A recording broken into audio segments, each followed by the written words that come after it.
தனுசு ராசிக்காரர்களே, இந்த வீடியோ உங்களுக்கே தற்செயலா வந்ததுன்னு நினைக்காதீங்க. இப்போ நீங்க இந்த தனுசு ராசி பலன் பார்க்குறீங்கன்னா, அதுக்கு பின்னால ஒரு காரணம் இருக்குங்க. சமீப காலமா மனசுல ஏதோ ஒரு குழப்பம் அல்லது எப்ப நல்ல மாற்றம் வரும்னு ஒரு கேள்வி இருந்தா, அந்த கேள்விக்கான பதில தேடி தான் இப்ப நீங்க இங்க வந்திருக்கீங்கங்க. வணக்கம்ங்க. இன்னைக்கு நாம ரொம்ப ஆழமான, அதே சமயம் ரொம்ப முக்கியமான ஒரு பயணத்தை தொடங்க போறோமுங்க. இது தனுசு ராசியில பிறந்தவங்களுக்கான ஒரு சிறப்பு பார்வைங்க.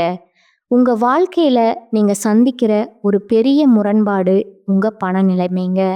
அந்த சவால்களை எல்லாம் எப்படி ஜெயிக்கிறதுங்கிறதுக்கான நாம விரிவாக பார்க்க போறோம்ங்க. இது வெறும் ஜோதிட விளக்கம் மட்டும் இல்லைங்க. உங்களை நீங்களே புரிஞ்சுக்கிறதுக்கான ஒரு முயற்சிங்க. வாங்க, இந்த பயணத்துல நாம ஒண்ணா சேர்ந்து போகலாமுங்க. இந்த கேள்விய கொஞ்சம் உங்க மனசுக்குள்ள நீங்களே கேட்டு பாருங்களேன். நீங்க கூட இருந்தா மத்தவங்க வாழ்க்கை பிரகாசமா இருக்கு. ஆனா உங்க பாதம் மட்டும் ஏன் சில சமயம் இருட்டா தெரியுதுங்க? நீங்க தொட்டதெல்லாம் மத்தவங்களுக்கு துலங்குதுங்க. ஆனா உங்களுக்கான அதிர்ஷ்டம் மட்டும் ஏன் தள்ளி போயிட்டே இருக்குங்க? இந்த வலி, இந்த இயக்கம் உங்க மனசுல ஒரு தடவையாவது வந்திருக்கா? உங்க மனசுக்குள்ள ஆமா, இது என் கதை மாதிரி இருக்கேன்னு தோணுச்சுன்னா, நீங்க சரியான இடத்துக்கு தான் வந்திருக்கீங்க. இது வெறும் ராசி பலன் சொல்ற ஒரு பதிவு கிடையாதுங்க. இது உங்க ஆன்மாவை தொட்டு உங்களை நீங்களே ஆழமா புரிஞ்சுக்க உதவுற ஒரு முயற்சிங்க. சரி, வாங்க இப்ப நம்ம இந்த விஷயத்தோட மையப்பகுதிக்கு போலாங்களா? அதுதான் தனுசு ராசியோட ஒரு பெரிய முரண்பாடுங்க. அதாவது தனுசு ப்ராடக்ட்ஸுங்க. ஜோதிட சாஸ்திரத்துல கால புருஷ தத்துவப்படி 9ஆம் இடமான பாக்கியஸ்தானமே தனுசு தாங்க. அப்போ நீங்க தான் பாக்கியத்தோட அதிபதிங்க. ஆனா நிஜத்துல என்ன நடக்குது? அந்த பாக்கியத்தை அடையிறதுக்கு நீங்களே போராட வேண்டி இருக்குங்க. இந்த ஆச்சரியமான முரண்பாட்டுக்கு என்ன காரணம்? அதைத்தான் நாம இப்போ ஆழமா பார்க்க போறோம்ங்க. பிரச்சனைகளை பத்தி பேசுறதுக்கு முன்னாடி உங்ககிட்ட இருக்கிற ஒரு மிகப்பெரிய ஆசீர்வாதத்தை, உங்க பலத்தை நீங்க முதல்ல நல்லா புரிஞ்சுக்கணுங்க. தனுசு ராசி அன்பர்களே, நீங்க ஒரு நடமாடும் அதிர்ஷ்டம்னு சொன்னா அது மிகையாகாதுங்க. சாஸ்திரமே சொல்லுது, உங்க கூட சும்மா பழகினாலே போதும் மற்றவங்க வாழ்க்கை உயர்ந்துடும்னு. சும்மா யோசிச்சு பாருங்களேன். உங்க கூட பழகி உங்க ஆலோசனையால வாழ்க்கையில முன்னேறினவங்க எத்தனையோ பேர் இருப்பாங்க இல்லையா? ஆமாங்க, நீங்க தான் அந்த பாக்கியம்ங்க. நீங்களே காலபுருஷனோட 9ஆம் வீடுங்க. இதை மட்டும் என்னைக்கும் மறந்துடாதீங்க. சரி, இவ்வளோ பெரிய வரம் உங்ககிட்ட இருக்கும்போது அப்புறம் ஏன் உங்க வாழ்க்கையில மட்டும் இவ்வளவு போராட்டங்கள் வருது? அதுக்கு முதல் காரணம் என்ன தெரியுமா? கேட்டா நீங்களே ஆச்சரியப்படுவீங்க. உங்க பலம் எதுவோ அதுவே தான் சில சமயம் உங்க பலவீனமா மாறிடுதுங்க. அது எப்படின்னு பார்க்கலாமா? தனுசு ராசியோட சின்னம் என்னன்னு பார்த்தீங்கன்னா, ஒரு வில்லுல இருந்து மேல் நோக்கி போற அம்புங்க. இதுக்கு என்ன அர்த்தம்னா, இலக்க விட்டு கவனம் சிதறவே சிதறாதுங்க. ஒரு வேட்டைக்காரன் இருக்கான். அவன் கண்ணுக்கு அந்த பறவை மட்டும்தான் தெரியுங்க. அந்த பறவை எந்த மரத்துல உட்கார்ந்துருக்கு, சுத்தி என்ன இருக்குன்னு எதையுமே அவன் பார்க்க மாட்டான். கவனம் முழுக்க இலக்குல தான் இருக்குங்க. இது ஒரு அசாதாரணமான சக்திங்க. இப்படி ஒருமுகமா இலக்க மட்டும் பார்க்கறது ஒரு விஷயத்த சாதிக்க ரொம்ப பெரிய பலம்ங்க. ஆனா அதே சமயம் அதுதான் பலவீனமும் கூடங்க. ஏன்னா நீங்க இலக்க மட்டும் பார்க்கும்போது சுத்தி என்ன நடக்குது, மற்றவங்க மனசு என்ன நினைக்குது, சூழ்நிலையோட சின்ன சின்ன விஷயங்களை நீங்க கவனிக்காம விட்டுறீங்க. இதனால தான் தேவையில்லாத பிரச்சனைகளும் மனக்கசப்புகளும் வருதுங்க. இந்த ஒரு வரி சில சமயங்கள்ல எது உங்கள் பலமோ அதுவே உங்க பலவீனமாகிவிடுங்க. இது தனுசு ராசிக்காரங்களோட வாழ்க்கைய அப்படியே படம் பிடிச்சு காட்டுதுங்க. உங்க பலத்தை நீங்க கரெக்டா பயன்படுத்தினா அது வெற்றிங்க.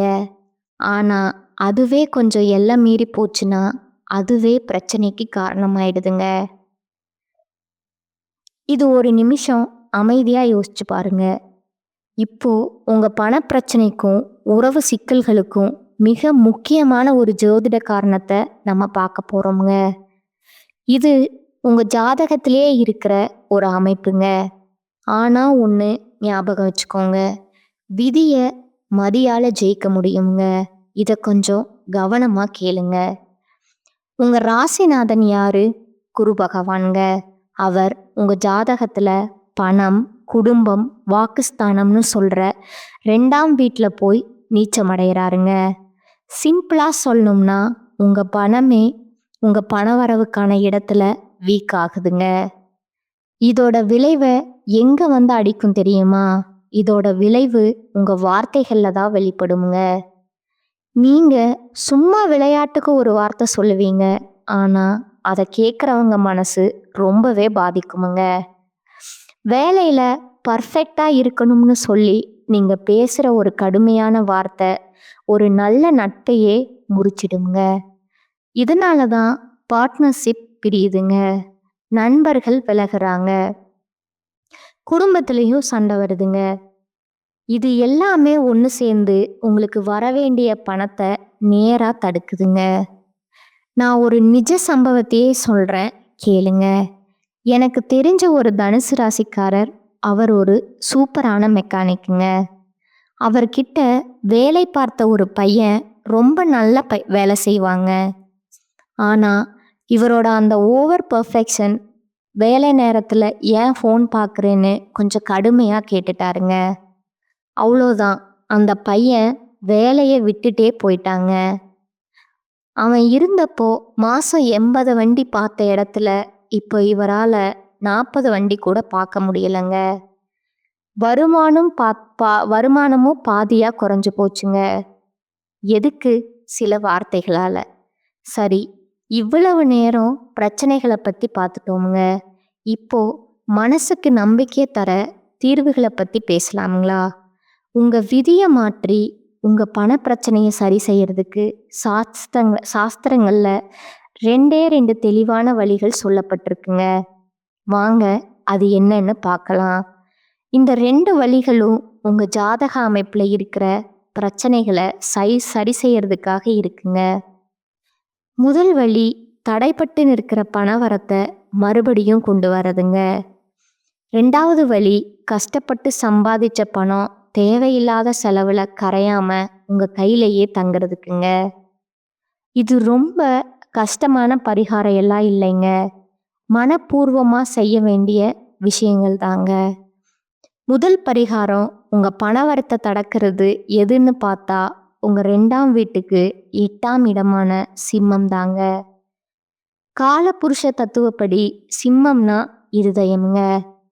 அதனால தான் திருநின்றீர ஊர்ல இருக்கிற இருதயாளீஸ்வரர் கோவிலுக்கு போய் நீங்க மனம் உருகி வேண்டிக்கிட்டா அந்த இருதயம் மாதிரியான தடை விலகி பணவரவுல இருக்கிற தடைகள் எல்லாம் நீங்குங்க. வருமானம் சீராக ஆரம்பிக்குங்க. 2வது பரிகாரம் பார்த்தீங்கன்னா வந்த பணம் கையில நிற்கிறதுக்குங்க. உங்க ஜாதகப்படி செலவுகளை குறைக்கிற 12ஆம் வீட்ல கேது உச்சமடைகிறாருங்க. இதனால உங்க செலவுகள் பெரும்பாலும் வீண் செலவா இல்லைன்னா ஆஸ்பத்திரி செலவா தான் போகுங்க. இதை நாம சுபவரயமா, அதாவது ஒரு நல்ல செலவா மாற்றணுங்க. அசுப செலவுகளை புண்ணிய செலவுகளா மாத்துறது ஒரு சக்தி வாய்ந்த கர்மா பரிகாரம்ங்க. இதை எப்படி செய்யறதுன்னா, திருவண்ணாமலை கிரிவல பாதையில ஆதரவில்லாம நிறைய பேர் இருப்பாங்க இல்லையா? அவங்க எல்லாரையுமே கேதுவோட அம்சமாக தான் பார்க்கணுங்க. அவங்களுக்கு நீங்க போர்வையோ, பாயோ, சாப்பாடோ, தண்ணியோ உங்களால் முடிஞ்சதை தானமாக கொடுக்கும்போது உங்க வீண் செலவுகள் எல்லாமே புண்ணியமா மாறிடுமுங்க. கெட்ட செலவுகள் தடுக்கப்பட்டு பணம் உங்ககிட்ட தங்க ஆரம்பிக்குமுங்க. இப்போ நாம இந்த பதிவோட நிறைவான பகுதிக்கு வந்துட்டோமுங்க.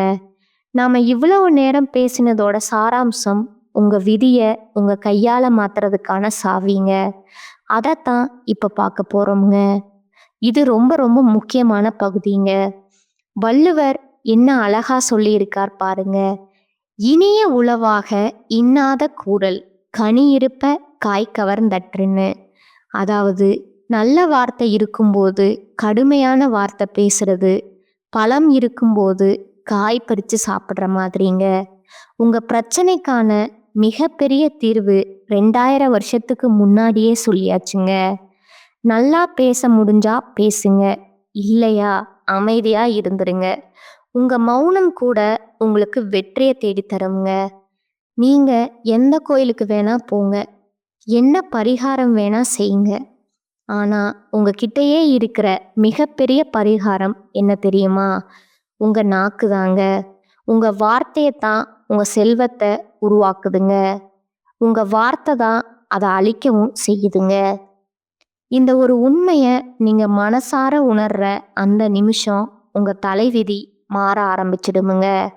அதனால என் அன்பான தனுசு ராசி நண்பர்களே, இன்னைக்கே ஒரு சின்ன உறுதிமொழி எடுத்துக்கங்களேன். உங்க பேச்சை தேன் மாதிரி மாத்துங்க. கடுமையான வார்த்தைகளை இனி பேசவே வேணாம்னு முடிவு பண்ணுங்க. அப்புறம் பாருங்க, உங்க வாழ்க்கை பாதை எவ்வளவு பிரகாசமா மாறுதுன்னு. உங்க அதிர்ஷ்டம் உங்களை தேடி வரும் பாருங்க. உங்களுக்கு மார்ச் 15ஆம் தேதியிலிருந்து உங்களுக்கு சனியுடைய வக்ர நிவர்த்தியானது ஸ்டார்ட் ஆக போகுதுங்க. அதை தொடர்ந்து குருவுடைய வக்ர பயிற்சி, சுக்கிர பயிற்சி, சூரிய பயிற்சி, ராகு கேது பயிற்சி, 5 வருட கிரகங்களுடைய சேர்க்கைன்னு ஒவ்வொரு மாதமும் ஒவ்வொரு பலன்களும் உங்களுக்கு வரக்கூடிய நாட்களில் முழுமையாக கிடைக்கிறதுனால இனி வரக்கூடிய ஒரு 6-7 மாதங்கள் அப்படிங்கிறது ராஜயோகத்தை கொண்டுள்ள ஒரு நாட்களாகவே பார்க்கப்படுதுங்க. முதலாவதா சனியுடைய வக்ர நிவர்த்திங்க. தற்பொழுது சனி பகவான் மீன ராசியில, அதாவது குருவுடைய ராசியில வக்ர நிவர்த்தி அடைய போறாருங்க. அப்படி வக்ர நிவர்த்தி அடையறதுனால என்ன ஆகும்னு பார்த்தீங்கன்னா, இத்தனை நாட்களா நெகட்டிவாகவும் மைனஸாகவும் உங்களுக்கு கெடுதல் மட்டுமே பண்ணிக்கிட்டு இருந்த சனி பகவான் தற்பொழுது உங்களுக்கு ப்ளஸ்ஸாக மாறி உங்கள் வாழ்க்கையில் நீங்கள் எதையெல்லாமே இழந்துட்டு கஷ்டப்படுறீங்களோ அது அனைத்தும் திரும்ப பெறக்கூடிய ஒரு காலகட்டமாகவே உங்களுக்கு சனி பகவான் வரக்கூடிய ஒரு 6 மாதங்களுக்கு செயல்பட போகிறாருங்க. அதற்கு அடுத்ததா குருவுடைய வக்ர நிவர்த்திங்க. இத்தனை நாட்களா 2ஆம் இடத்துல குரு பகவான் இருந்ததுனால தான் பொருளாதாரத்தில் மிகப்பெரிய ஒரு பின்னடைவும் எந்த ஒரு முன்னேற்றமும் இருந்திருக்காதுங்க.